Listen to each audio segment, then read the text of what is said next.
그동안 외교가의 소문으로만 돌던 아시아판 나토의 실체가 뜻하지 않은 기회로 드러났습니다.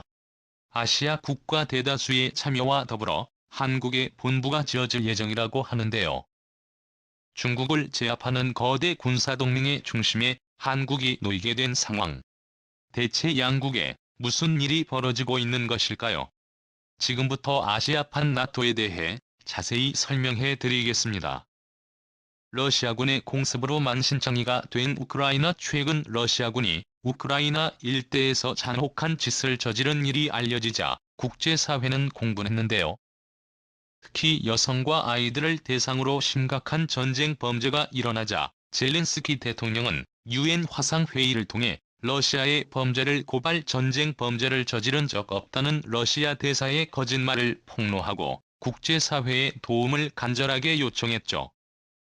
젤렌스키 우크라이나 대통령은 세계 각국을 향해 도움을 요청, 각종 무기와 강력한 경제 제재 동참을 간곡히 바라며 무의미한 희생을 막기 위해 전력을 다하고 있죠.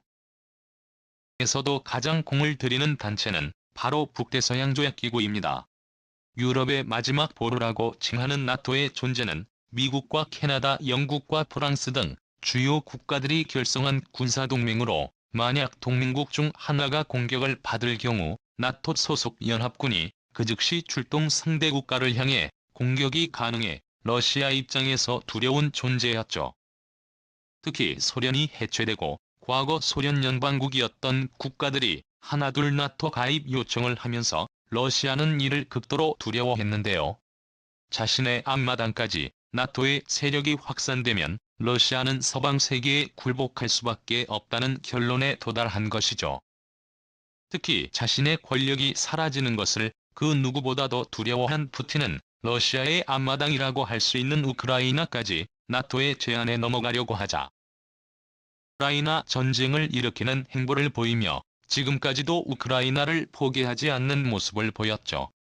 현재 우크라이나는 나토에 가입된 국가가 아니기 때문에 나토에 소속된 국가들은 우크라이나를 직접적으로 지원하지 않습니다. 간접적으로 물자나 군수품을 보내며 지원하긴 하지만 어디까지나 나토 동맹국이 아니기 때문에 지원에는 한계가 있죠. 일각에서는 러시아가 우크라이나를 넘어 다른 국가들을 지지하는 이유로 나토의 적극적인 참전을 두려워하기 때문이라는 이야기가 있었는데요. 나토의 주요 병력이 서유럽 국가와 미국 병력의 투입이라도 된다면 러시아는 우크라이나 전쟁에서 지는 것은 물론이고 본토까지 위험할 수 있습니다. 나토의 효용성을 실감한 미국은 비슷한 조직을 아시아에도 설립하고 싶어 했습니다. 최근까지 미국이 턱밑까지 쫓아온 중국을 상대로 효과적으로 대응할 수도 않은 아시아판 나토 조직이라는 생각이 들었죠. 대만을 상대로 끊임없이 무력 시위를 하는 중국을 미국은 효율적으로 대응하기가 어려웠습니다. 평양 함대를 동원해 오키나와를 비롯 대만 주요 항만의 시설을 배치한다고 해도 중국 본토에서 날아오는 공격을 막기 어렵기 때문이죠. 나토와 마찬가지로 미국은 뜻이 맞는 아시아 국가와 군사 동맹을 맺는 게 필요했습니다.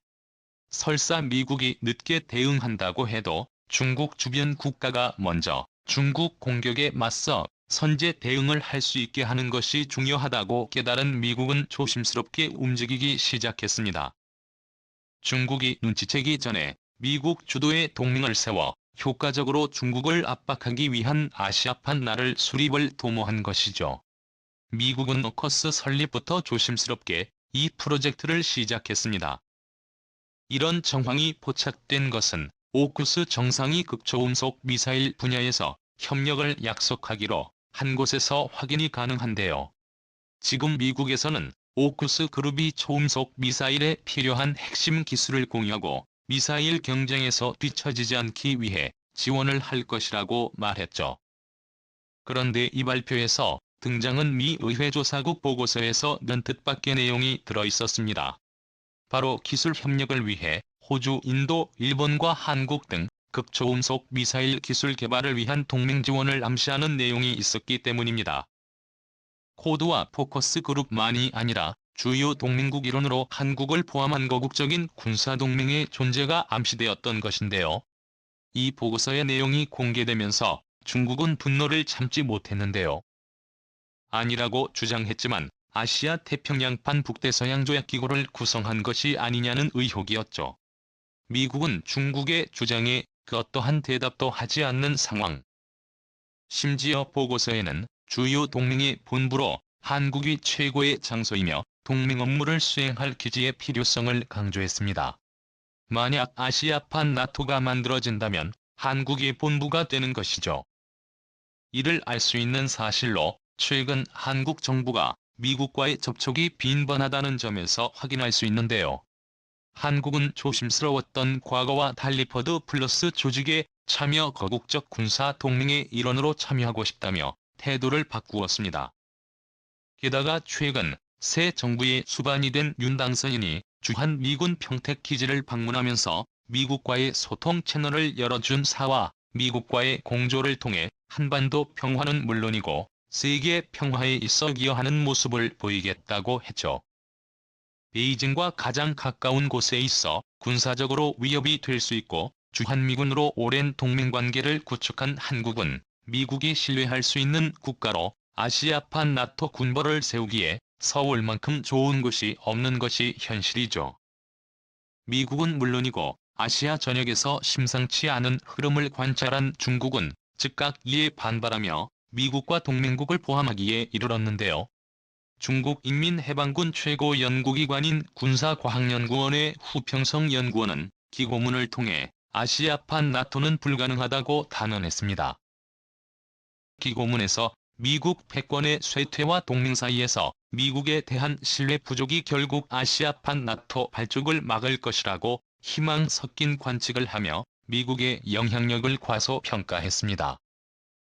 하지만 중국의 관측은 어디까지나 중국의 희망사항일 뿐 이번 우크라이나 전쟁에서 미국이 보여준 리더십은 주목을 받았습니다. 미국 동맹국들 역시 미국의 존재감을 제대로 확인하게 되었죠. 미국은 중국을 압박하기 위해 차근차근 준비를 거쳤죠. 이제는 그 결실을 이룰 순간이 다가왔는데요. 첫 시작은 5곳으로부터 시작됩니다. 작년 9월 미국은 호주, 영국과 인도-태평양 지역의 석자 안보 파트너십을 맺으며 새로운 군사동맹을 체결했습니다. 조 바이든의 주축으로 한 새로운 동맹은 즉각 전 세계의 관심을 받았는데요. 아무런 사전 예고도 없이 갑작스럽게 만들어진 군사동맹에 중국은 예민하게 반응할 수밖에 없었습니다. 특히 호주의 참여자는 중국의 큰 계획에 걸림돌이 되었죠. 그러자 하도 태평양 일대 국가에 중국 대사관을 파견하며 동남아시아 국가 및 태평양 군도국가의 친중 세력을 키워 남중국 해는 물론이고 인도양까지 진출하려고 했던 중국은 호주가 견제 국으로 떠오르면서 전면 계획을 수정할 수밖에 없었죠. 중국이 이에 제대로 반응하기 전에 미국은 한 번도 중국을 정신 못 차리게 만들었는데요. 바로 코드발적으로 연이은 군사동맹을 맺은 곳입니다. 코드는 인도-태평양 지역 핵심 동맹국인 인도, 호주, 일본이 미국과 함께 아태 지역 평화를 위한 정기적 정상회담과 군사적 교류를 하기로 맺은 체제입니다. 기존에는 외교장관급 회담이었지만 조 바이든 행정부는 이를 정상급 회담으로 격상시켰죠. 갑작스러운 격상은 중국을 견제하기 위한 포석으로 밝혀졌습니다. 코스에 이어 포드까지 중국을 중심으로 한 여러 동맹을 맺으며 아시아판 나토에 한층 가까워졌다고 할 수 있는데요. 중국은 외교 채널을 통해 미국의 행위를 강력히 비난했습니다.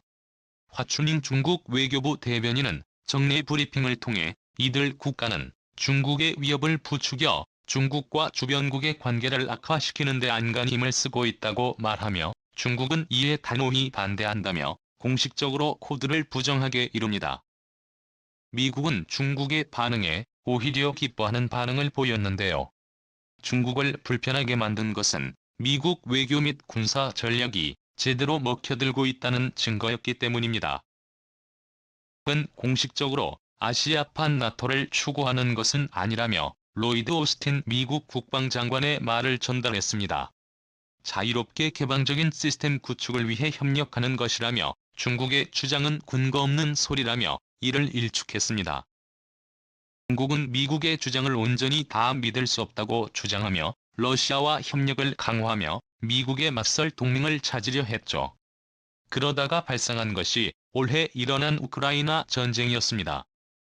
전 세계적인 비난을 받으면서 러시아의 경제가 망가지고 러시아의 군사력 역시 형편없는 것으로 드러나면서 중국은 러시아와의 동맹을 재고하면서 중립으로 돌아섰습니다. 러시아의 우크라이나 침공에 발맞춰 중국이 대만에 전투기를 보낸 행위도 러시아가 폐색이 터지자 도발을 수를 줄이는 모습을 보이며 미국은 물론이고 전 세계 여론을 관찰한 것입니다. 탐탐 기회를 엿보던 미국은 이 틈을 놓치지 않았는데요. 미국은 본격적으로 아시아판 나토를 설립 이를 위해 한국과 일본, 대만과 호주 그리고 태평양 주요 국가를 포함하는 거국적 군사동맹을 추진한 것입니다. 중국은 미국이 물밑에서 준비한 전략에 된통당하게 된 것이죠. 그토록 두려워했던 아시아판 나토가 중국 코앞에서 결성되기 직전이기 때문인데요.